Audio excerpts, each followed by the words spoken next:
So we're very particular in the brands that we partner with. I think it's very important for independent stores, especially to partner with the right brands these days.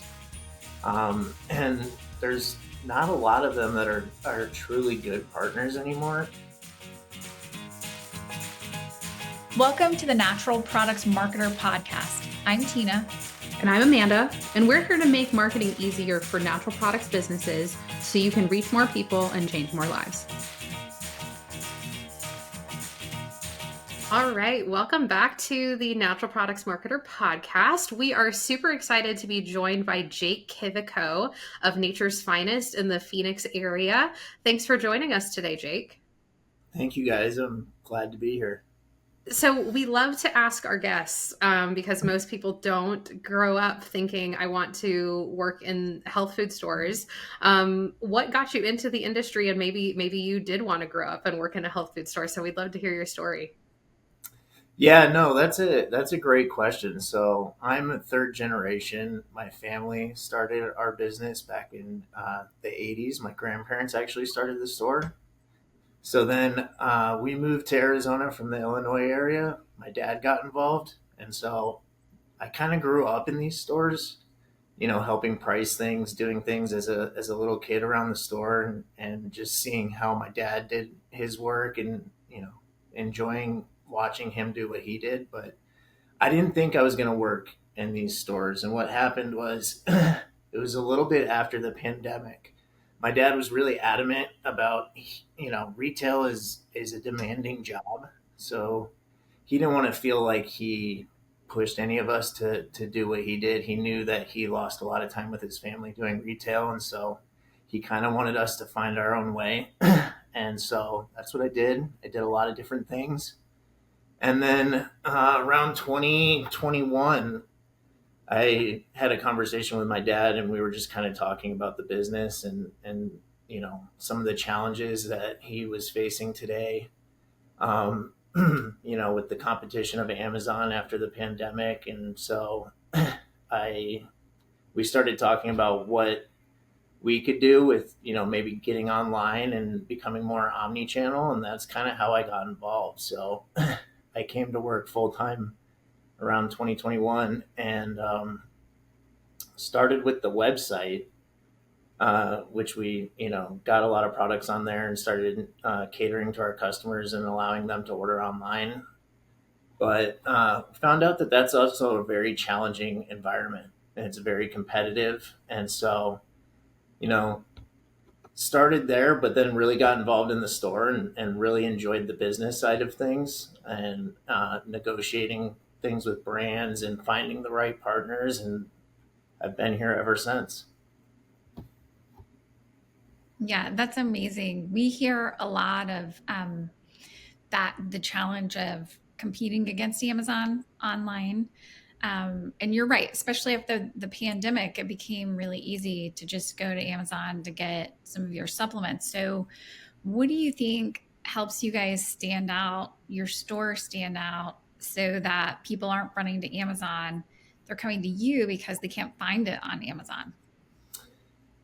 Yeah, so we're very particular in the brands that we partner with. I think it's very important for independent stores, especially to partner with the right brands these days.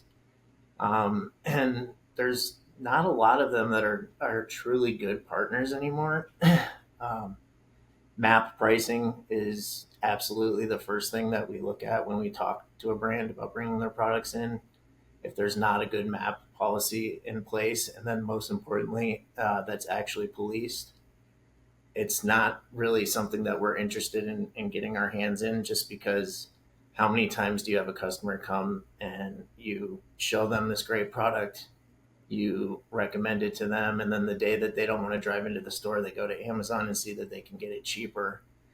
It's really disheartening, and it's hard, to compete with that. So we work really hard to partner with the right brands, make sure that we can be at MAP and be the best price. And then also just being a store that can educate and help customers find what they want to find and help inform them on things.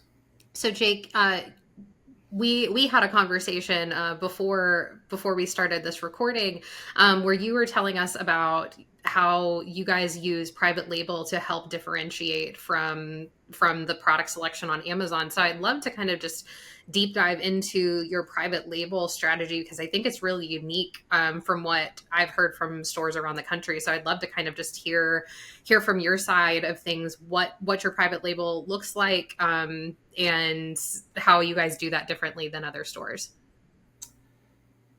Yeah, so we're really big into private label. There's a couple reasons that I like private label a lot. One of them is it creates customer loyalty, right? If you have a product. So let me start over.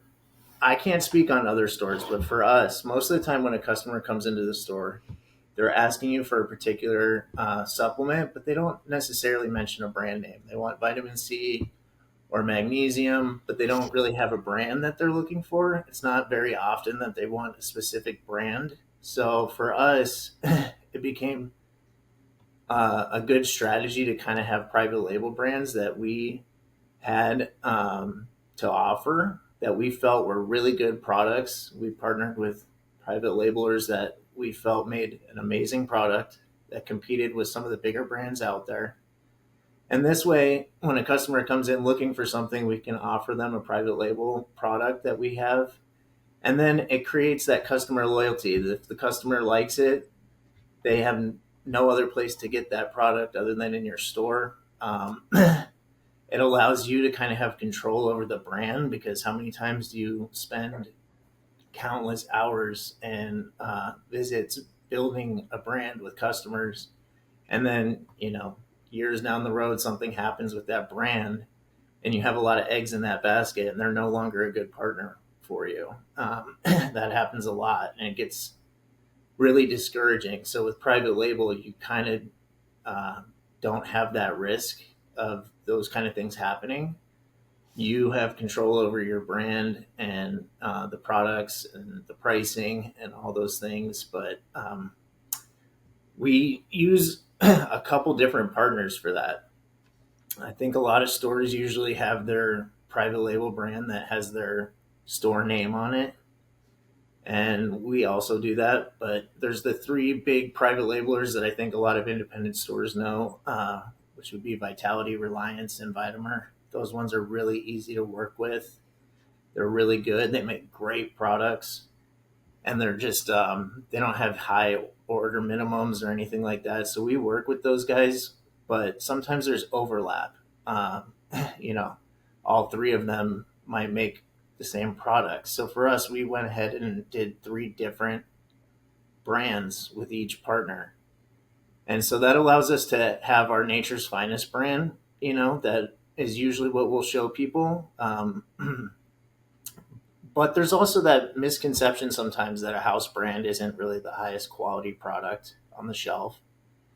And so having those other brands that maybe aren't tied to our name allows us to have other options for people that may, you know, be feeling that way. Although I totally disagree with it. I think our house brand is the one that we've felt was the best partner with the best trademark ingredients. And we try and inform customers of that. But there is that misconception out there sometimes. So we have other options for them.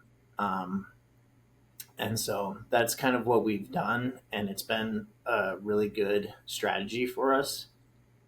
But like I said, just creating that customer loyalty has been awesome because they can't go home if they really like that product. And one day they don't want to drive into the store and they go to search on Amazon, it's not there. The only place they can get it is in your store. So I think private label is something that other independent retailers should really be looking at because it's a really good strategy. It's been beneficial for us. And Jake, when did you guys start doing your private label?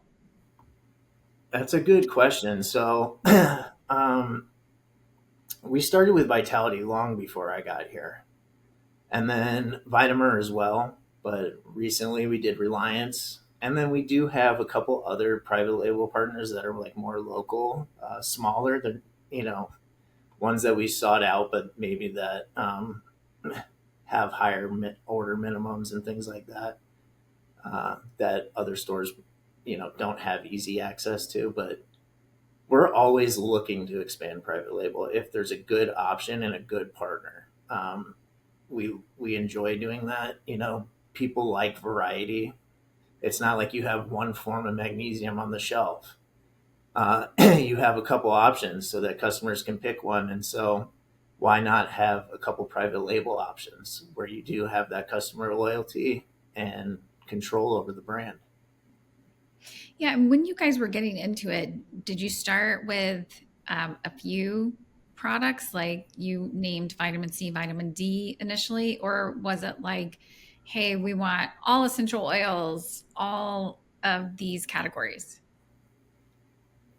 Yeah, good question. I think when we first started, we did go pretty heavy with it. And that one was Vitality Works, which, if anybody's familiar, I believe, have a high buy-in. Like, they want you to kind of really buy into it, and they have a certain amount of products that they want you to start with, and so that can be scary to people.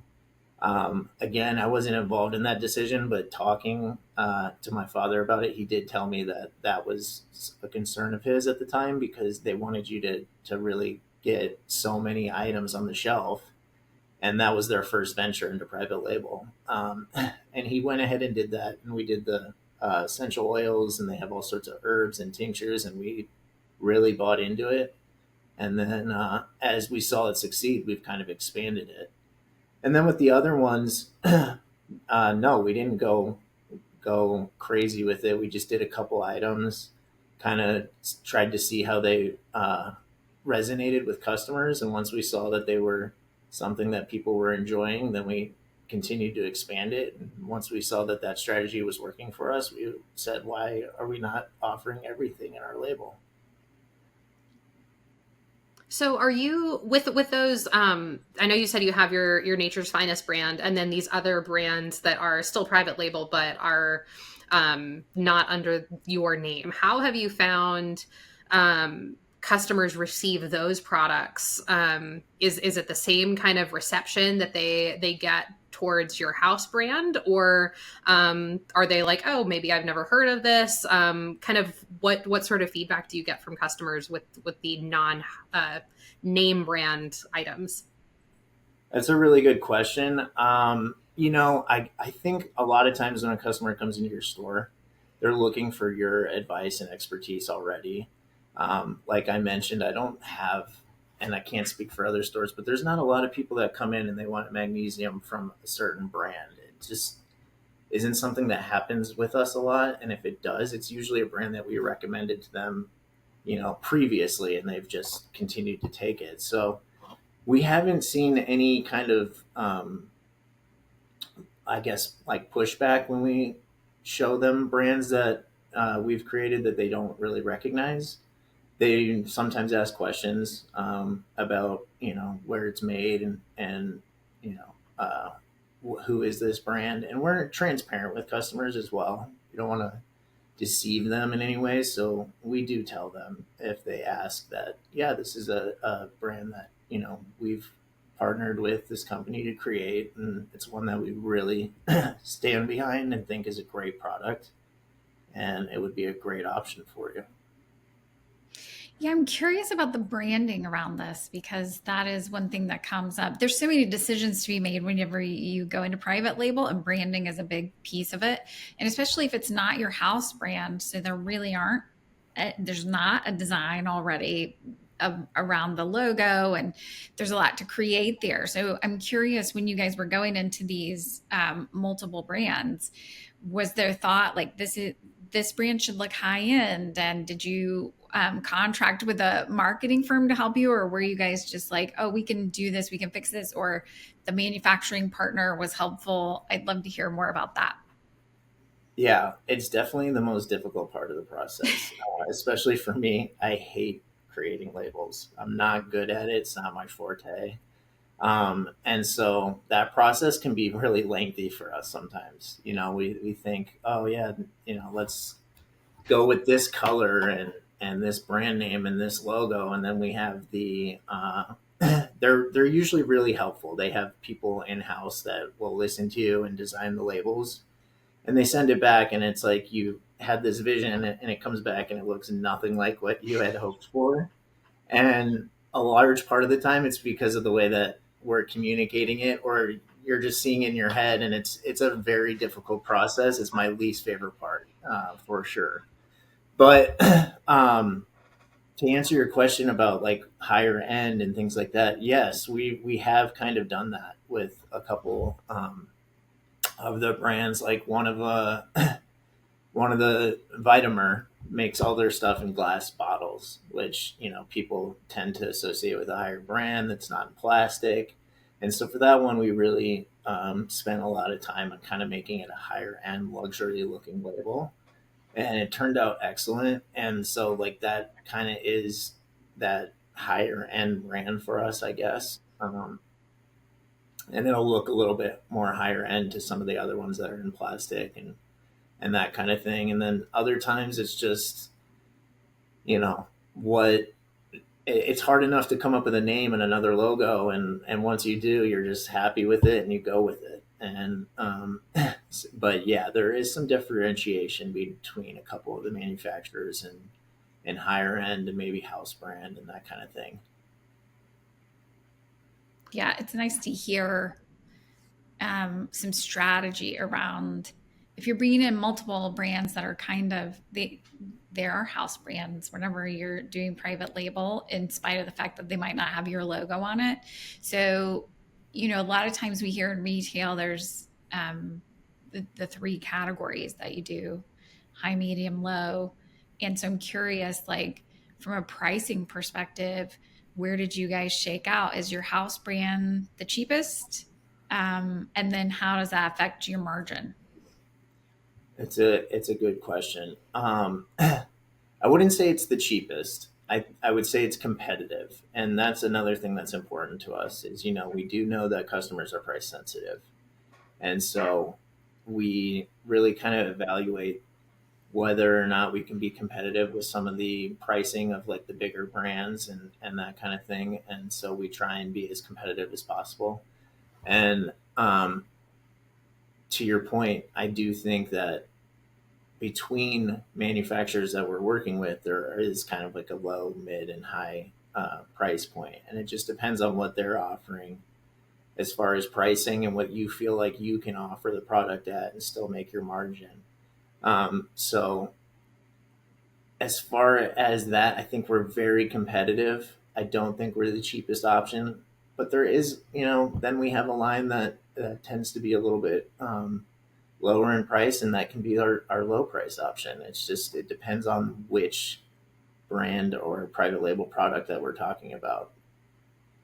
Yeah, it's interesting. I was just talking with a store we work with the other day, and they were kind of frustrated by the fact that their private label, they love it. It's great quality.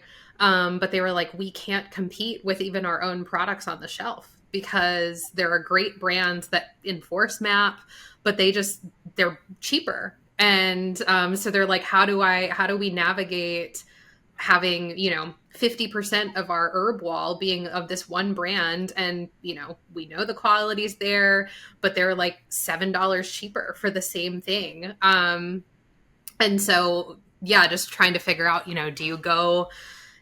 do you lean into that brand more because that's what customers have always purchased, and that's what what their wallets are liking is, an $8 herb as opposed to a $14 herb. Even though one's in plastic, one's in glass, just things like that. It's an interesting thing to kind of, you always have to be evaluating what the needs of your customers are and the needs of your business, and deciding whether or not you should scale back with certain brands that you do really well with and maybe push people more towards the private label. So it's a really interesting kind of problem that I think retailers are having that needs to be addressed. Yeah, absolutely, and you're absolutely right. It's ever changing, right?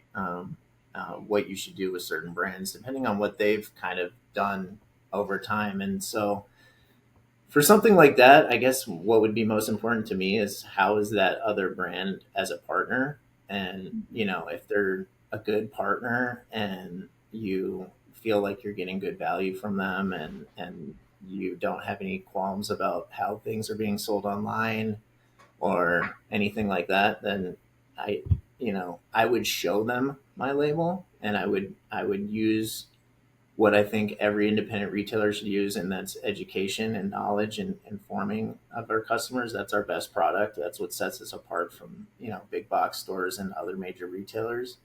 And if it doesn't work out, it doesn't work out.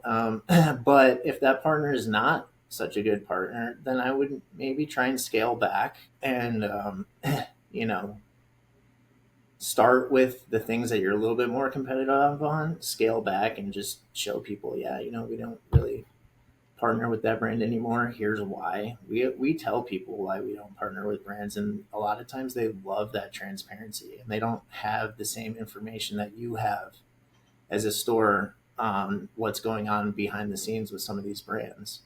And so we're really vocal about some of these things, and the reasons why we choose not to, really get behind a certain brand, or they made these changes that, we don't feel great about selling them to you anymore. And people love that. They love that transparency. They're very receptive to it. They're like, oh my gosh, I had no idea. And those just been some of the best moments. It's like showing people or telling people that, and just how shocked they are. And immediately they're like, well, yeah, I'm with you guys. I don't want to support that brand either if this is what they're doing. So I'll take this. And Yeah. so I think we should use that. I think we found that a lot with different retailers that we work with. The more transparent you are with your audience, the more they trust you Yeah. around that. And they rally around you because you're a local business and they want to support you. And now you're becoming their authority in this space. And so I'd love to hear. Um, I think I'm hearing from you map and map enforcement obviously is a key thing to look at, but also I'm betting that some of the things you're talking about are changes in formulations or formulations being different in a mass store versus yours. And so losing confidence in that brand because it looks the same to the consumer, but it's not actually the same product. Yeah, absolutely. And that's something that people do not realize.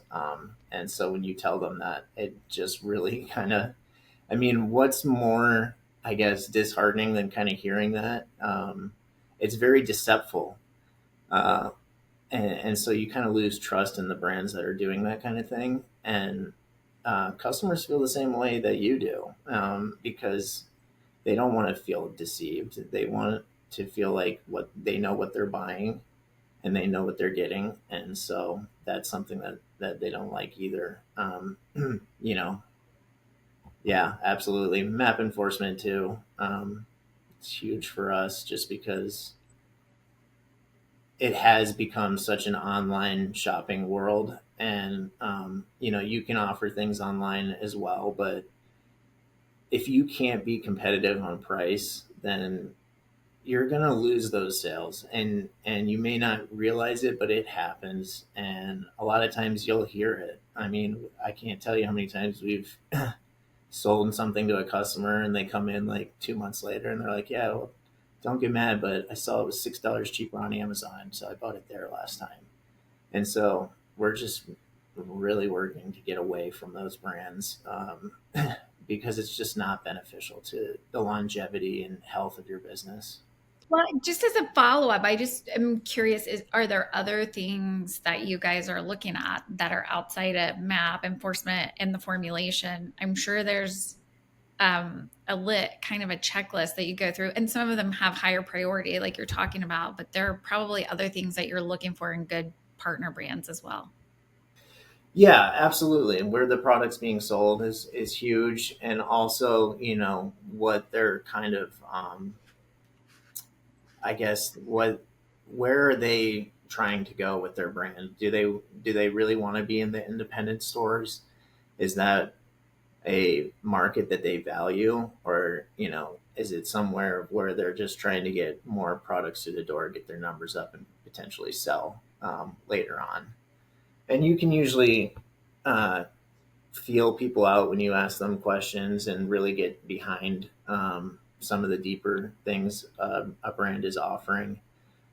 Another thing that's important to us is, making sure that if they have a map policy, that it's something that, we can be competitive on and still have enough margin to feel good about getting behind the brand.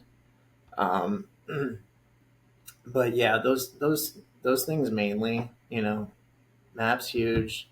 Where is the product being sold? What is your plan with this brand? Is it something that, you know, you're going to be getting our backs as a partner? Like for me, if we're going to create a partnership and our store has lots of traffic every day and we're really pushing your brand and building your brand in our area, I want to know that you have our back as well. When things, maybe aren't great for us or we get stuck with things, how are you going to help us if we're doing all the legwork to really build your brand in our area? So just, I guess that's the best way I can put it, is just making sure that I feel like the brand is somebody that's going to really have your back and be in the independent market and not just kind of using the independent stores to really build their brand and then kind of jump ship and forget about us, because that happens a lot as well. Sadly, yeah. Um, Jake, do you guys price at MAP every day? We do. Everything has to be a map. And actually, that's another good question. For me, the best partner that I could possibly have is one that I can price below map, and still have a decent margin, so that I our stores are the absolute best option for the customer as far as price goes. And I know that's not always realistic, but I you are seeing it with more brands, and I love that some of the brands recently have started to do full retail map. I think that's a great strategy if you really want to get behind the independent stores. I am not naive. I understand that Amazon isn't just a place that you're trying to sell product. It kind of gives your brand legitimacy nowadays. Like if you're not on Amazon, people are like, well, who is this? um, and so I understand that, but I really value the brands that are doing full retail map on Amazon and really giving the stores a chance to be competitive. And so, yes, we price at map, but if we can be below map, even better. And those are the brands that I really like to get behind, because then I know that when my customers can't come into the store and they, search on their phone or they're in the aisle searching on the phone, they're like, wow, Nature's Finest is really giving us the best price. They're not ripping us off. And this is a place that really is trying to be the best place to get my stuff. Sometimes we find retailers a little hesitant to implement map pricing because it feels like a big decrease to them. And so the question becomes like, are we going to be able to make payroll and do the investments that we need to do to keep the store going? But something that we've found is when you do map pricing, the volume ends up turning into that a bigger number than if you had kept your margin. So I'm just curious if that's what you guys are seeing as well. Absolutely, 100% agree with that. Is, whether you realize it or not, if you're pricing at full retail, you will be losing sales. No matter where you're located, it is so easy to shop online, and people are price sensitive. You got to understand that. I mean, I as a small business owner, and there's nothing more than I love than supporting other small businesses. But if I'm going to save 25% on something and I don't have to drive 20 minutes to get it, sometimes I'm going to choose that option. But if I know that that store is pricing it the same way, I will take the time to drive there. And that's as somebody who really values small local business. A lot of people, it doesn't mean much to them. They just want the best price. So yes, I absolutely agree with what you're saying, Tina. I think you're going to see an uptick in volume if you can price at map. But then also, I think it's really imperative to create the perception for a lot of consumers that stores are not the a lot of times they think they can't get anything at a good price in a store. That everything's cheaper online. And so when other stores are pricing at retail, I think you're helping to really drive that home for consumers, and it hurts the other stores that are trying to be competitive. It's kind of business 101 to sell the best products at the best possible prices. And so I understand it, and it is kind of frustrating sometimes to feel like you have to drop price when you have so much more to offer than your competitors, as far as being able to educate and inform and be a place where people can come and ask questions and really get that one-on-one time with you, which time is money. And so you're spending all that time to really help somebody along the way, and then they go and buy it somewhere else. So Yeah. I get it. I totally understand, but I don't think that we would even just even consider pricing above map. It wouldn't work for us. I don't think there's just too many times that we're losing sales if we do. Yeah. Well, I think it kind of brings it back to that conversation we were having about transparency, where, I actually just saw this post on LinkedIn the other day, and it was this company ran a test to see, they were advertising their chicken noodle soup. And one of them was just a picture of a beautiful bowl of soup, and it was just, here you go. This is the soup. And then the other one, they listed out the price of all of their cost of goods and, the labor and all of that. And it was like, one had the price of, $7.99, but then the other one was like, here's really what it's costing us, not just what we're getting from you. And the interesting thing was that the ad that had the prices listed out line by line, the chicken cost this, the carrots cost this, and then it's like, oh, you're left with next to nothing to pay your staff after you've Mhm. sold us this bowl of soup. And so I think it was just a really interesting lesson of, people appreciate transparency, and when they see and have those conversations with people and be like, we are able to be the same price as Amazon or better, and yet we still offer you all of these things. Like, having that conversation, I think, is really, really powerful, and it's something that I don't think that retailers should shy away from. Do it in a tactful way, of course, but just do everything that you can to show your value over and over again. Oh, and by the way, Amazon can't beat our prices. We're the exact same, so why not support local? Absolutely, and we we are very vocal about that, and we'll let people know that, because I do think it's important, like you said, and that transparency is something. I mean, you don't know what businesses' costs are behind the scenes, and so that ad is really interesting because nobody knows what goes into making a bowl of soup, right? And so to kind of see it and realize what they're being left with at the end of the day, like that transparency means something to the consumer. And so I love that. And we're very vocal about what we offer above and beyond Amazon or other big box retailers. Jake, I want to go back to something you were talking about earlier, which was just this branding might take the longest amount of time and moving from, hey, you guys decided to move forward and then it's actually on your shelves. But there are a lot of other activities that go into that as well. So I'm curious, like, once you guys decided with some of these other manufacturers, like, we're ready, how long should a retailer expect that this process is going to take before they have something on their shelves? Great question. It depends on how quickly the label design process goes, and if you have a logo and design, they're pretty quick. This is what they do, and so it depends. There are some manufacturers that want to order the labels, and then that takes time, and then there's others that do them in house.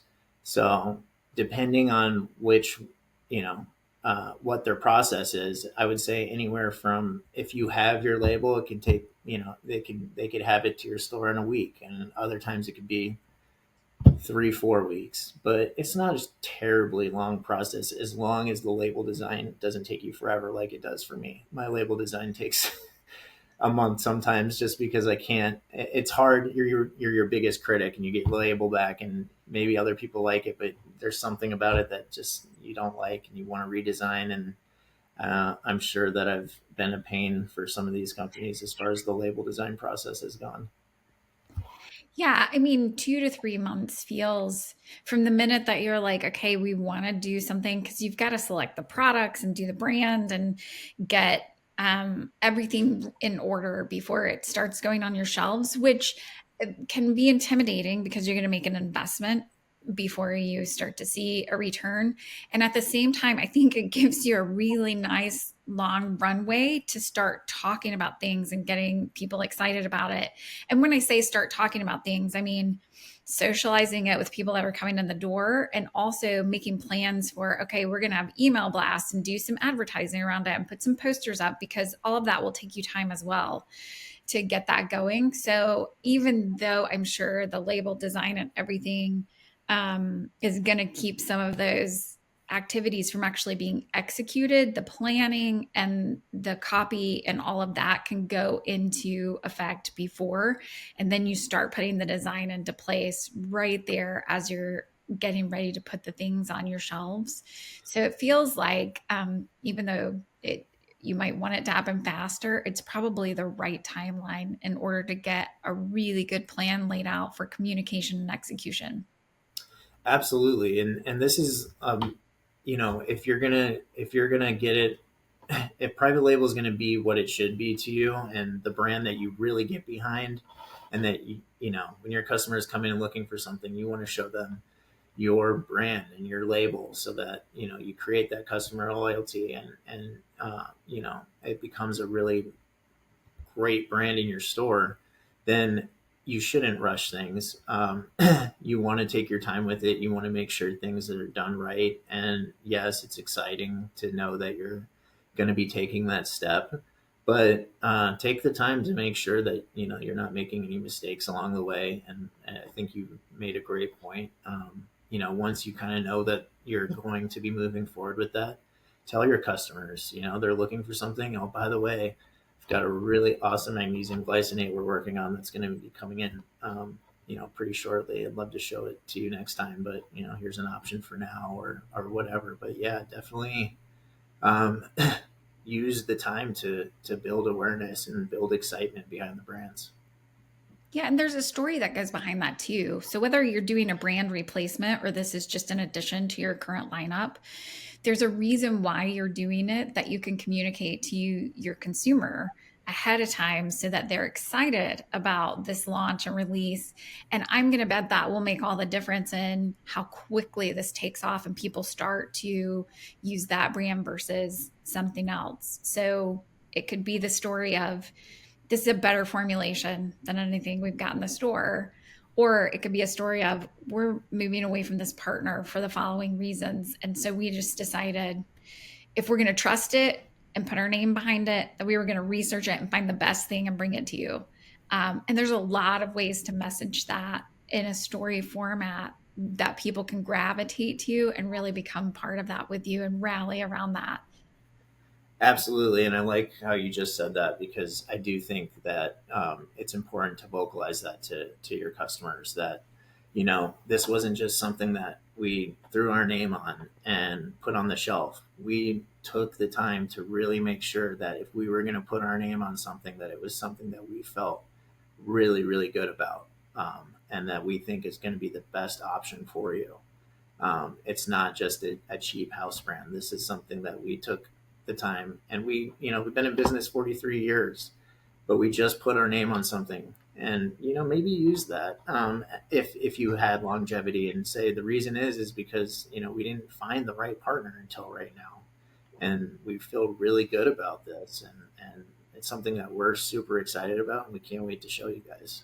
Yeah. And I think whether it's private label or just any brand that you're bringing in for the first time, it's like every square inch of your store is valuable. And so if you think enough about a product to give it, you know, 3 inches on the shelf. It's like, that's something that's worth talking about and communicating to your customers that, hey, like, we do our homework around here, and we're not just going to let any other product just get on the shelf. Like, we genuinely take the time to look at every single product and make sure that it's the best thing that we can possibly offer you. So yeah, like I said, whether it's private label or another brand that you believe in, like, communicate it, because that's what's going to make, again, differentiate you from your competition. Absolutely. I mean, you got to feel good about what's on your shelves and what you're offering to people. And if you do, and you take that time, you should be absolutely telling people about it. And they trust you. You know, I listened to another one of your guys' shows where somebody said, like, we need to be the influencers in our communities. And I think that's exactly what the independent retailer should be, and what we already are without realizing it, because most of the time the customers that come through your doors are there because they trust what you have to say and what you have to tell them. So definitely make sure that you are doing your homework and that you feel good behind the brands that you're representing, and that you know that you're offering the best options for the people that you serve.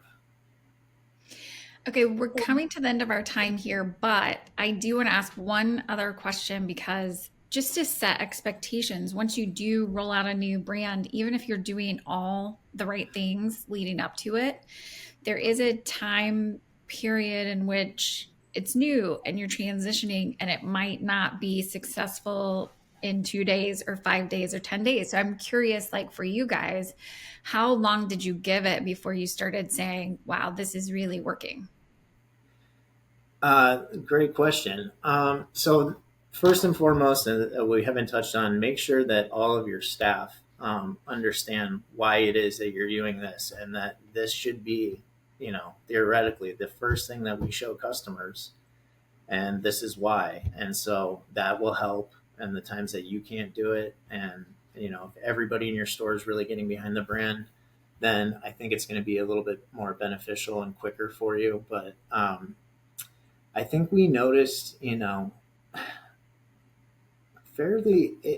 our most recent one was fairly quick, that we were like, wow, this is really taking off. We made sure to give the most recent one very good product placement as well. We put it right at the front of the store. We wanted it to be the first thing that people saw. So I think that's another great strategy when you're going to take this jump, to maybe make sure that you place it well so that people see it and they ask questions about it. But some of the other ones take time, and I would just say hang in there. Do everything you can, and um, I don't think that we've ever had one that we had to uh, say, okay, we're not going to do this anymore. But some of them do take longer than others, and I think you just want to make sure that you do everything you can on your part as far as product placement, staff education, and just getting the entire store and behind the brand. But it just depends. Just hang in there and have faith.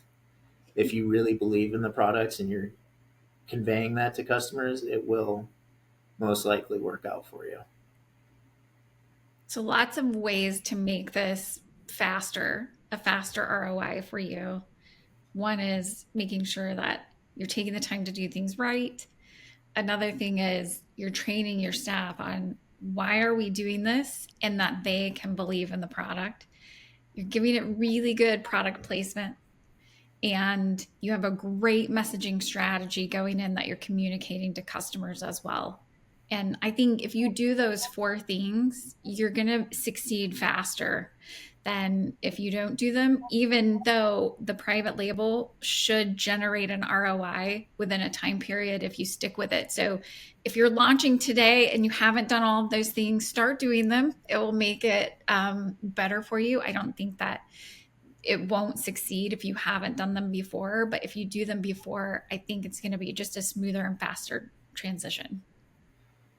Yeah, I 100% agree with that. And another thing you need to realize with your brand or private label is that you don't have like the marketing team and budget that some of these brands do to,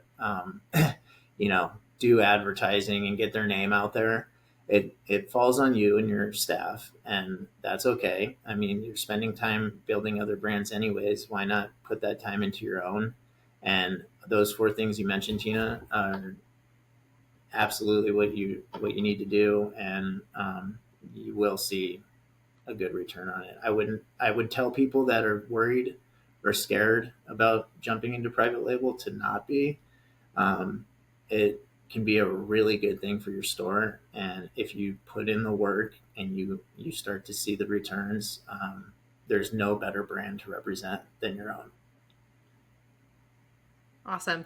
Well, Jake, thank you so much for your time with us today. If listeners want to learn more about your store, how can they find you?